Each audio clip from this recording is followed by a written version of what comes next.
Je rappelle juste que la mission de la RTP, entre autres, c'est d'appliquer la réglementation en vigueur et de doter le secteur des télécommunications et des postes de réglementation efficace et transparence et accompagner les acteurs dans le développement des réseaux et services.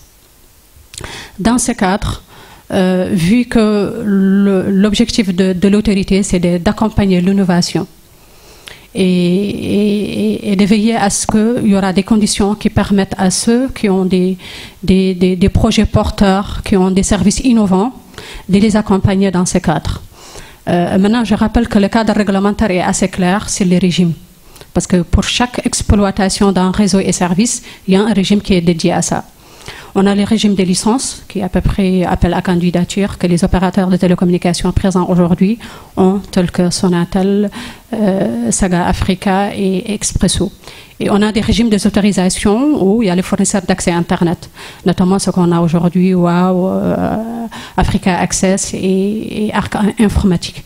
Il y a aussi le régime des autorisations où on a les MVNO qui sont en cours de démarrage des activités. Après, on a un régime d'agrément, les équipements radioélectriques. Et on a un autre régime qui est plutôt la déclaration, qui permet à des acteurs qui n'ont pas d'infrastructure de s'appuyer sur l'infrastructure existante des opérateurs et offrir des services à des populations. Je reviens dans le but du sujet, notamment les IoT, c'est que la RTP a pu faire. En 2008, vu que la question est très sensible et que notre orientation, c'est vraiment d'accompagner l'innovation, on a mis en place un projet de développement d'Internet en mettant un accent particulier sur les IoT. Sur la base de ça, on a fait une consultation publique et on a reçu les commentaires des uns et des autres et on a publié ce rapport-là qui est disponible sur notre site web.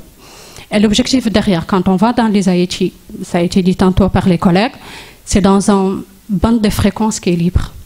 Qui dit libre, ça veut dire que derrière, il n'y a pas de l'accompagnement d'interférences, de brouillage. Et en général, ces bandes de fréquences-là, c'est utilisé pour les appareils qui utilisent en général ceux qui évoluent dans des activités médicales. C'est pour des appareils faible puissance et faible portée. Et c'est des bandes de 868 jusqu'à 870 à peu près. Et l'IoT exploite les services dans ce bande-là.